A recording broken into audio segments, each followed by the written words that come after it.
गणेश जी की कहानी। गणेश जी का जन्म पार्वती जी और भगवान शिव के पुत्र के रूप में हुआ था। कहा जाता है कि एक बार माता पार्वती स्नान कर रही थी और उन्होंने अपने शरीर के अबटन से एक बालक की मूर्ति बनाई। फिर उन्होंने उसमें प्राण फूंक दिए और उसे अपना द्वारपाल बना दिया।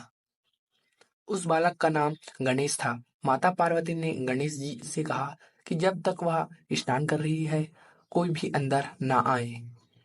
उसी समय भगवान शिव वहां आए और अंदर जाने लगे। गणेश जी ने उन्हें रोक दिया। भगवान शिव ने कहा कि वह पार्वती जी के पति हैं, लेकिन गणेश जी ने उन्हें नहीं पहचाना और उन्हें अंदर जाने से रोक दिया। शिव जी को बहुत क्रोध आया और उन्होंने त्रिशूल से गणेश जी का सिर काट दिया। जब पार्वती जी बाहर आई और अपने पुत्र को इस अवस्था में देखा, तो वह बहुत दुखी हुई और उन्होंने शिव जी से गणेश जी को पुनर्जीवित करने के लिए कहा। शिव जी ने गणेश जी को जीवन देने का वचन दिया और कहा कि जो पहला जीव उन्हें दिखाई देगा, उसका सिर वह गणेश जी के धड़ पर लगा देंगे। भगवान शिव के गणों ने एक हाथी का सिर लाकर शिव जी को दिया। शिव जी ने वह सिर गणेश जी के शरीर पर लगा दिया और उन्हें पुनर्जीवित कर दिया। इस प्रकार गणेश जी का हाथी जैसा सिर हुआ और वह सभी देवताओं के प्रिय बन गए। उन्हें ज्ञान, बुद्धि और समृद्धि का देवता माना जाता है। एक बार नारद मुनि गणेश जी और उनके भाई कार्तिकेय को एक प्रतियोगिता के लिए आमंत्रित किए। प्रतियोगिता यह थी कि जो सबसे पहले पृथ्वी का चक्कर लगा कर आएगा, वही विजेता होगा। कार्तिकेय जी अपने वाहन मोर पर बैठकर तुरंत पृथ्वी का चक्कर लगाने निकल पड़े।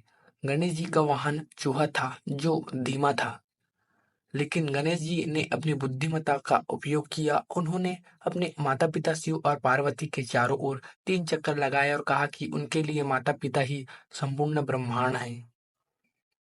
इस प्रकार गणेश जी जीत गए और उन्हें प्रथम पूज्य का दर्जा मिला। एक बार महर्षि ने वेदव्यास ने महाभारत लिखने के लिए गणेश जी को आमंत्रित किया। गणेश जी ने शर्त रखी कि वह बिना रुके लिखेंगे और अगर वेदव्यास जी रुके तो गणेश जी लिखना बंद कर देंगे। वेदव्यास जी ने कहा कि गणेश जी को हर श्लोक का अर्थ समझने के बाद ही लिखना होगा। इस प्रकार गणेश जी ने महाभारत की रचना की। जब गणेश जी की लेखनी टूट गई, तो उन्होंने अपने एक दांत को तोड़कर लेखनी बना ली और लिखना जारी रखा। इसलिए गणेश जी को एकदंत भी कहा जाता है। गणेश जी चतुर्थी जी का सबसे प्रमुख पर्व है। इस दिन लोग गणेश जी की मूर्ति स्थापित करते हैं, उन्हें भोग लगाते हैं और उनकी पूजा अर्चना करते हैं। गणेश जी को मोदक, लड्डू और दूर्वा बहुत प्रिय है। उनकी पूजा से सभी बाधाएं दूर होती है और कार्य में सफलता मिलती है। गणेश जी के अनेक रूप हैं, जैसे कि बाल गणेश, एकदंत, लंबोदर, गजानन आदि। प्रत्येक रूप अपना महत्व और कहानी है।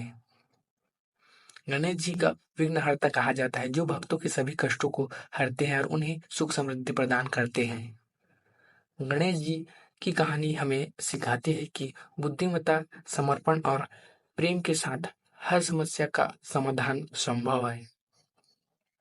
गणेश जी को हर कार्य की शुरुआत में पूजने की परंपरा हमें यह भी बताती है कि किसी भी कार्य को सफल बनाने के लिए सही मार्गदर्शन और शुभ आशीर्वाद की आवश्यकता होती है।